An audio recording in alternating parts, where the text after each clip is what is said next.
Livro Diálogo com as Sombras, capítulo 1, Os Médios. O capítulo 23 de O Livro dos Médios intitula-se Vocabulário Espírita e sugere a seguinte definição: médium, do latim médio, meio intermediário, pessoa que pode servir de intermediário entre os espíritos e os homens, revelando o cuidado e o extraordinário poder de síntese que Kardec sempre demonstra. Essa definição é o primor de clareza. Vemos por ela que o médium é uma pessoa, isto é, um ser encarnado, sujeito, por conseguinte, às imperfeições e mazelas que nos afligem a todos e, portanto, tão propenso à queda quanto qualquer um de nós, ou talvez mais ainda. Por sua capacidade de sintonizar-se com os desencarnados, o expõe a um grau mais elevado de influenciação. Sabemos, por outro lado, do aprendizado espírita que a mediunidade, longe de ser a marca da nossa grandeza espiritual, é, ao contrário, o indício de renitentes imperfeições. Representa, por certo, uma faculdade, uma capacidade concedida pelos poderes que nos assistem, mas não no sentido humano, como se o médium fosse colocado à parte e acima dos vis mortais, como seres de eleição. É antes um ônus, um risco, um instrumento com o qual o médium pode trabalhar, semear e plantar para colher mais tarde ou ferir-se mais uma vez com a má utilização dos talentos, sobre os quais nos falam os evangelhos. O médium foi realmente distinguido com o recurso da mediunidade para produzir mais, para apressar ou abreviar o resgate de suas faltas passadas.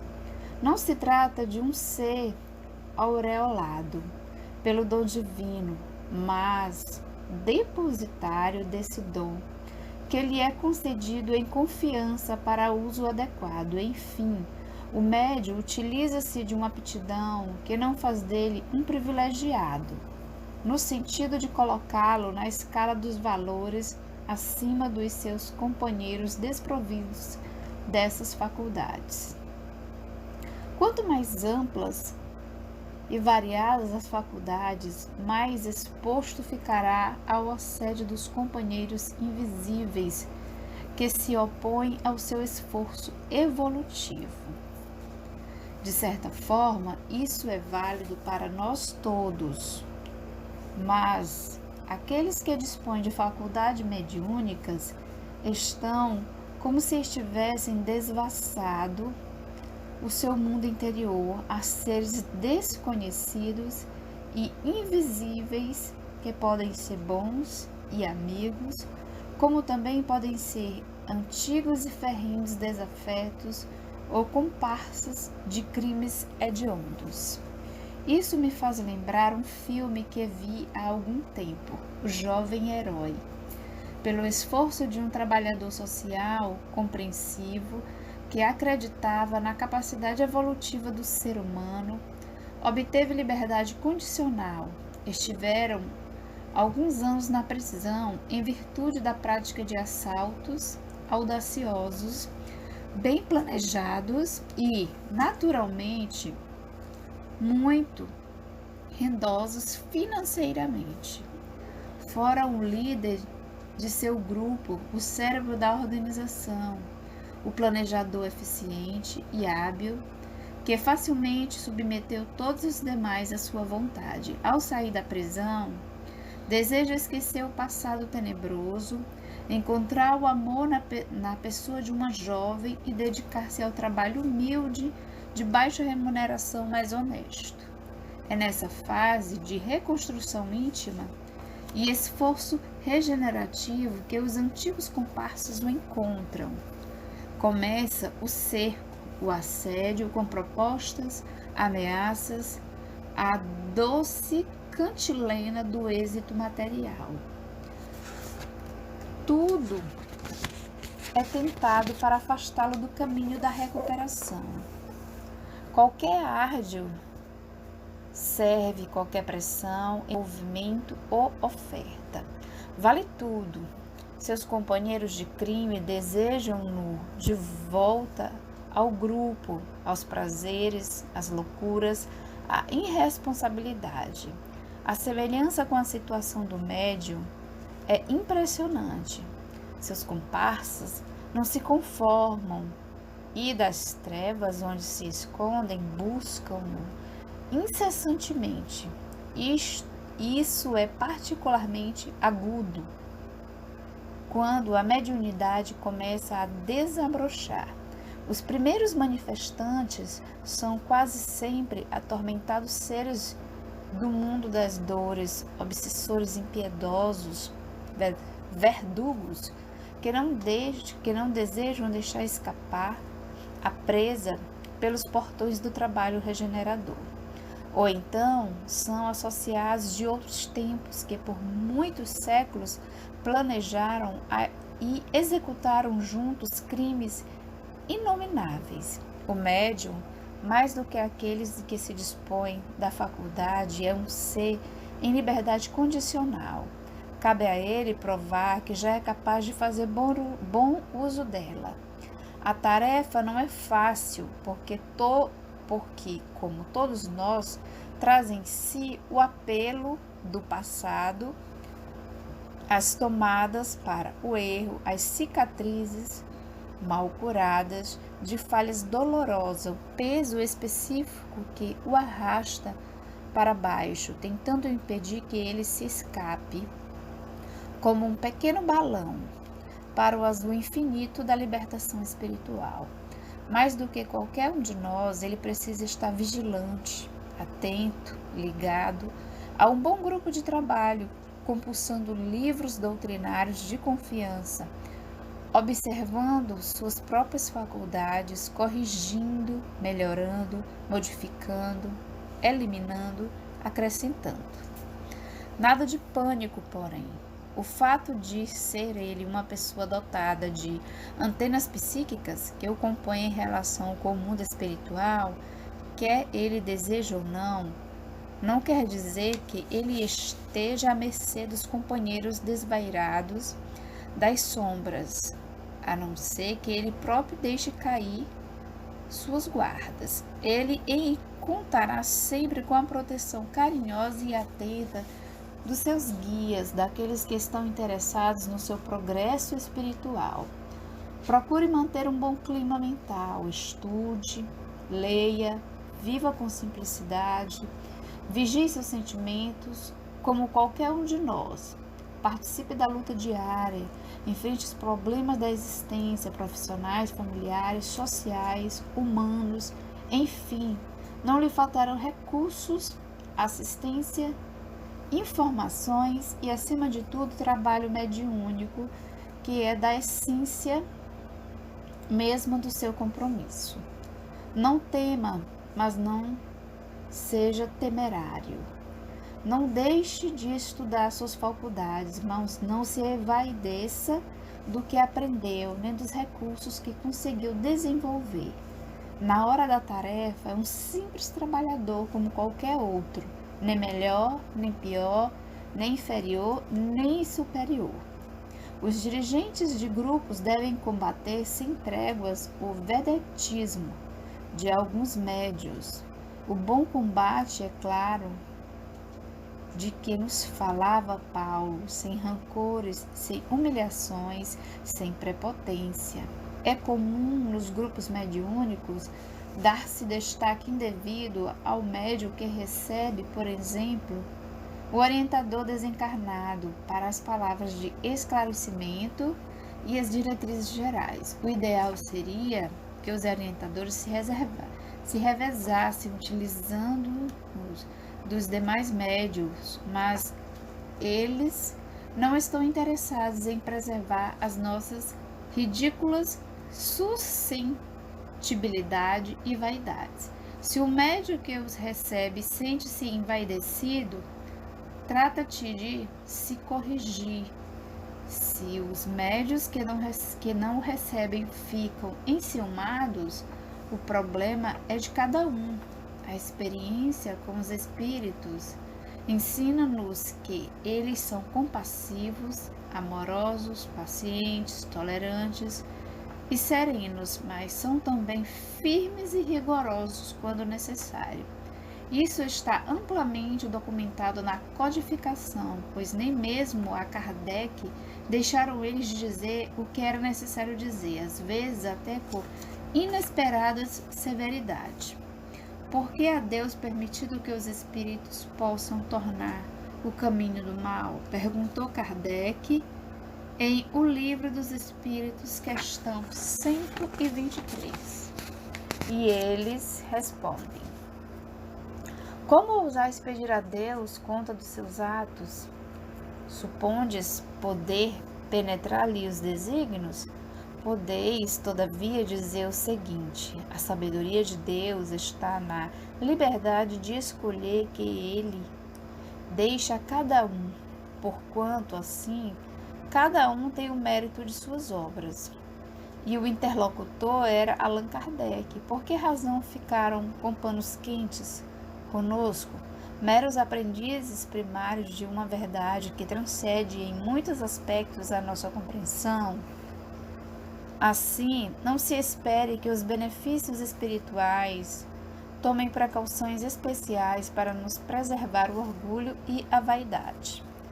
Não cuidaremos, neste livro, da formação ou desenvolvimento do médium. O assunto é demasiado complexo para um tratamento sumário e foge aos objetivos das nossas especulações aqui. Há obras que cuidam do problema, mas é preciso não se esquecer que o ponto de partida de qualquer trabalho nesse sentido é o Livro dos Médiuns de Allan Kardec. É possível, no entanto, que as tarefas do grupo mediúnico venham, no decorrer do tempo, revelar a existência de outros médiuns em potencial. Não é necessário, neste caso, colocar a pessoa em quarentena nem desligá-la do grupo. Que ela se mantenha junto aos companheiros na posição que sempre ocupou e aguarde a sua vez. Os benfeitores espirituais saberão como conduzir o labor necessário, fazendo ocasionais indicações e instruções, até que a mediunidade nascente comece a desabrochar e possa ser utilizada. O dirigente humano acompanhará atentamente o trabalho, ajudando o companheiro ou a companheira nas lides iniciais da sua empreitada. Os fenômenos começarão espaçados e indecisos, rápidas vidências, clarividência, talvez intuições, impulsos de dizer ou escrever algo. Quando estes pequenos fenômenos ocorrem, o componente da equipe deve comunicar-se tão logo que lhe seja possível com o dirigente, sem interromper os trabalhos em curso, a não ser por motivos imperiosos. De preferência, contudo, depois de encerrar a sessão, nada de assodamento, de excitações, de fantasias, de euforia, nem de temores. Num grupo bem orientado, todas as potencialidades serão devidamente estudadas e aproveitadas quando possível e necessário. A mediunidade que melhor se presta aos trabalhos de desobsessão é a psicofania ou de incorporação. O diálogo com o desencarnado é da própria essência da tarefa, e dificilmente a palavra falada, direta e viva poderia ser substituída sem perda considerável da eficácia do progresso. Em casos extremos, poderá ser utilizada a psicografia. O doutrinador falaria e o espírito responderia por escrito, mas a experiência revela que nada substitui a palavra falada. Nesse tipo de trabalho, Com ela, sentimos com maior facilidade as reações que se processam no manifestante, sua personalidade, seus caçoetes, seu estado de irritação e de serenidade, suas ironias, suas vacilações, suas sinceridades, suas emoções. Não quer dizer isso que o grupo deve reunir apenas médios de incorporação. Os benfeitores espirituais terão melhores oportunidades de desenvolver suas tarefas por nosso intermédio quando dispuserem de ampla variedade de faculdades, operando através da evidência de um, da clarividência de outro, da intuição de um terceiro, ou até mesmo se utilizando em trabalhos especiais que ainda discutiremos, da faculdade que tem outro, do exteriorizarem ectoplasma, ou seja, da mediunidade de efeitos físicos. Tal variedade de faculdade é particularmente desejável quando o doutrinador não for dotado de mediunidade ostensiva, como vidência ou audiência. Nesse caso, os médiuns presentes serão, às vezes, incumbidos de o auxiliarem com pequenas e discretas observações e recomendações recebidas dos benfeitores, enquanto ele se acha doutrinando. Isso deve ser feito com muita sutileza e de maneira breve e sumária. A psicofonia é a mediunidade mais indicada para esse tipo de tarefa. André Luiz nos oferece, no seu já citado Desobsessão, capítulo 25, um valioso decálogo de recomendações e sugestões. Mesmo que o leitor disponha de um exemplar, parece que vale a pena reproduzir aqui o texto. André considera tais cuidados essenciais ao êxito e à segurança da atividade atribuída aos médiuns. É aconselhável, pois, aos médiuns psicofônicos, primeiro, desenvolvimento da autocrítica, segundo, aceitação dos próprios erros em trabalhos medianímico para que lhes apure a capacidade de transmissão. Terceiro, reconhecimento de que o médium é responsável pela comunicação que transmite. 4. Abstenção de melindres antes apontamento dos esclarecedores ou dos companheiros, aproveitando observações e avisos para melhorar-se em seu serviço. Fixação num só grupo, evitando as inconveniências do compromisso de desobsessão em várias equipes ao mesmo tempo. Sexto, domínio completo sobre si próprio para aceitar ou não a influência dos espíritos desencarnados, inclusive reprimir todas as expressões e palavras obscenas ou injuriosas que essa ou aquela entidade queira pronunciar por seu intermédio. Interesse real na melhoria das próprias condições de sentimento e cultura. Oitava, defesa permanente contra bajulações e elogios,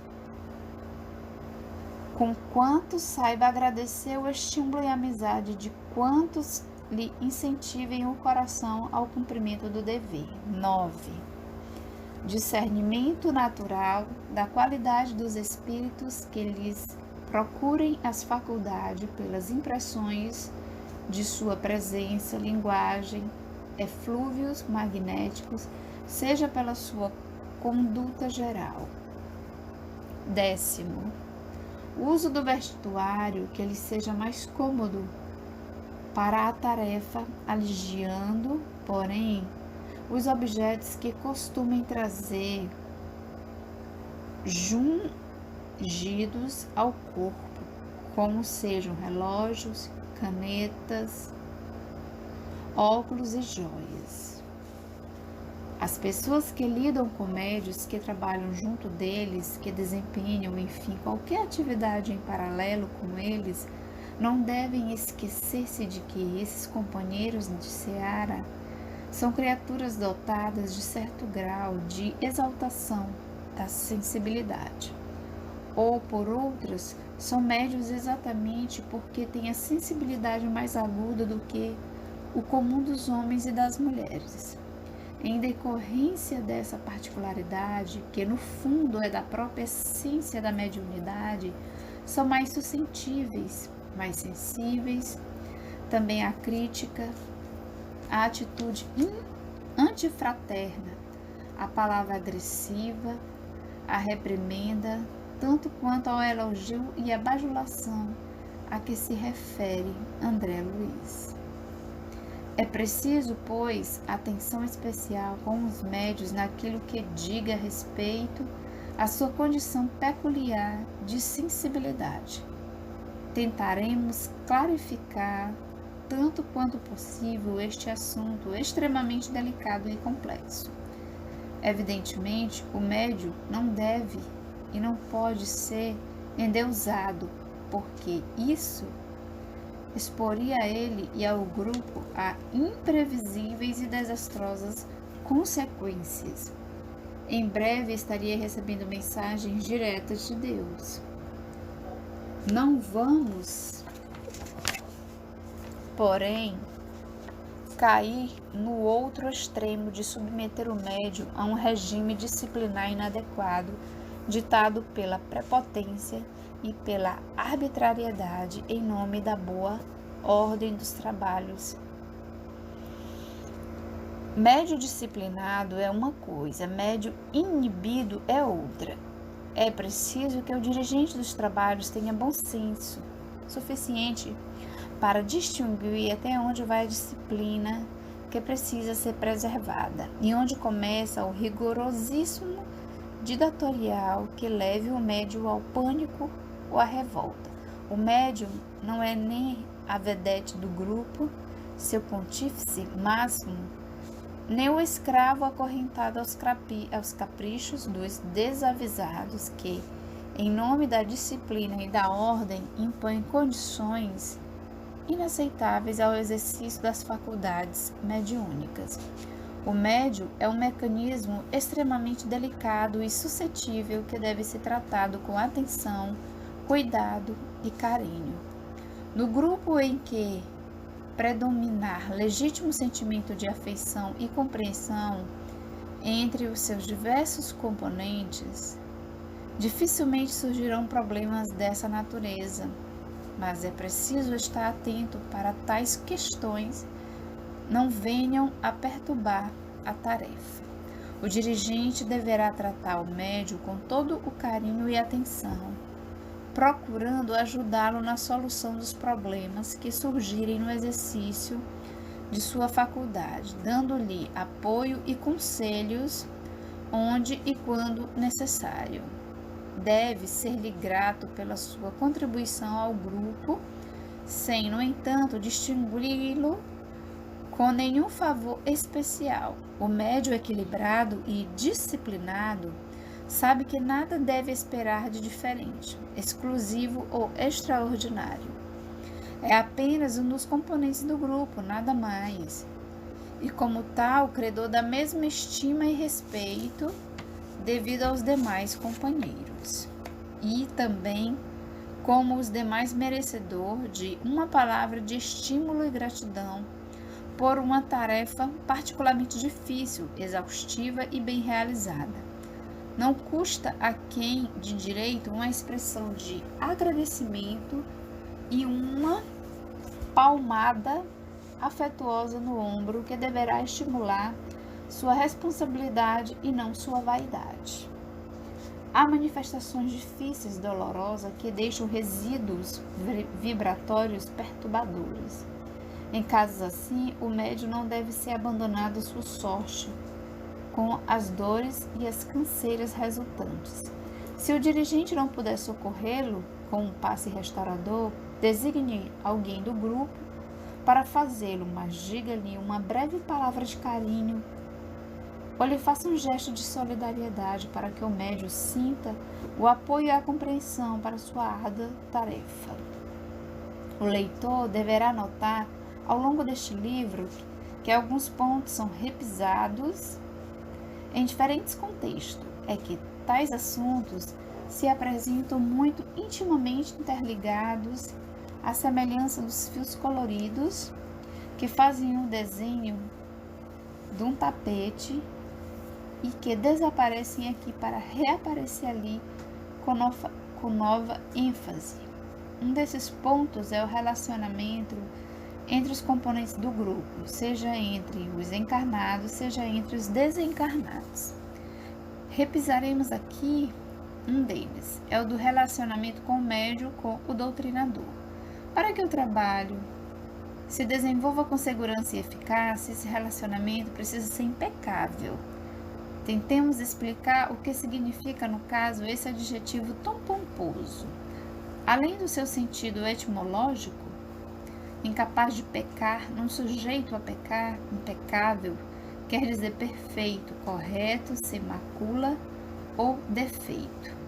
Médium e doutrinador devem estimar-se, respeitar-se, estimar sem servilismo e sem fanatismo, respeito sem temores e sem reservas íntimas. Quando o relacionamento médio-doutrinador é imperfeito ou sofre abalos mais sérios, põe-se em risco a qualidade do trabalho mediúnico. A razão é simples e óbvia. Ao incorporar-se, o espírito manifestante vem trabalhar com os elementos ou instrumental que encontra no médium. Se existe ali alguma reserva com relação ao doutrinador, ou pior ainda, alguma hostilidade mais declarada, é claro que a sua tarefa negativa será bastante facilitada, da mesma forma que um médium mais culto fornece melhores recursos para sua manifestação de teor mais erudito, ou um médium de temperamento mais violento oferece condições mais propícias a manifestações violentas. Pela mesma razão, se existe entre médium e doutrinador um vínculo mais forte de afeição, o espírito agressivo fica algo contido, e ainda que agrida o doutrinador com palavras ou gestos, não consegue fazer tudo quanto desejava. Muitos são os que se queixam disso durante suas manifestações, exatamente porque não logram dar vazão aos seus impulsos e intenções, porque as vibrações afetivas entre o médium e o doutrinador arrefecem inevitavelmente tais impulsos. É preciso ainda considerar que, se o médium realiza esse trabalho de impregnação fluídica no perispírito do manifestante, este também traz uma carga, às vezes pesada e agressiva, que atua energicamente sobre o perispírito do médium, havendo, portanto, certa contaminação mútua, para a qual o médium deve atentar com toda a sua vigilância, pois, do contrário, o espírito o dominaria e faria com que ele e que bem desejasse, como lamentavelmente acontece com frequência. Essa contaminação, embora transitória, é demonstrada sem sombra alguma de dúvida nas reações preliminares e posteriores do médium, ou seja, quando ainda se acha consciente no corpo e depois que o reassume com frequência. Nossos médiuns declaram que, ao sentirem a aproximação do espírito manifestante, experimentaram tal ou qual sensação, força, ódio, tristeza, angústia, ou amor, paz, serenidade. Da mesma forma, os resíduos vibratórios que permanecem na intimidade do perispírito do médium após a desincorporação são bastante conhecidos, sendo necessário quase sempre, quando são desagradáveis e agressivos, dispersá-los por meio de passes, a fim de que o médium se recomponha. Quando, ao contrário, se trata de um espírito pacificado e bondoso, o médium desperta, como costumo dizer, em estado de graça, feliz, harmonizado, comovido, às vezes até as lágrimas. Uma insistente palavra final para o médium: estude, leia, faça perguntas, discuta os diferentes aspectos e problemas da mediunidade com quem demonstre ter experiência. O livro dos médiuns deve ser leitura e releitura constante. Há sempre aspectos e informações que a uma ou duas passagens deixamos escapar. Mantenha-se ligado às 5 obras da codificação, aos livros de André Luiz, que desenvolve de maneira tão ampla não apenas aspectos específicos da mediunidade, como trabalhos desenvolvidos no mundo espiritual. Mecanismo da mediunidade, entre a terra e o céu, missionários da luz, nos domínios da mediunidade, libertação, desobsessão, ou ainda estudando a mediunidade de Martins Peralva, no País das Sombras, de Madame de Esperance, Memórias de um Suicida, de Camilo Cândido Botelho, Dramas da Desobsessão, de Dr. Bezerra de Menezes, Nos Bastidores da Obsessão, de Manuel Filomeno de Miranda. A literatura é ampla e não há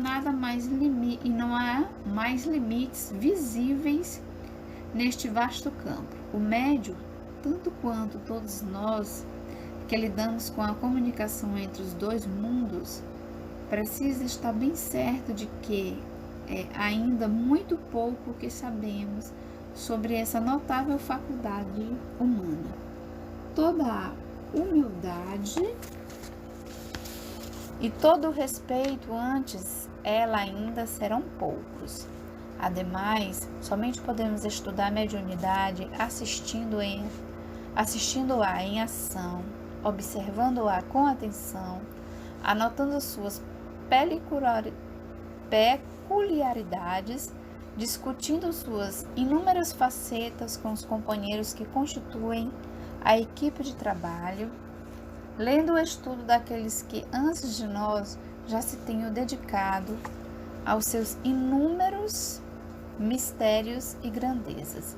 Ninguém precisa estudá-la mais e com maior respeito e carinho do que o próprio médium, porque é através dele que se abre o postigo pelo qual dialogamos mundos abaixo com os companheiros que se acham acorrentados às mais negras e tormentosas paixões e sofrimentos, e mundos acima, de onde recebemos jatos de luz que, através de um pequenino retângulo, iluminam por alguns momentos, de tempos em tempos, os ambientes de meia luz em que vivemos.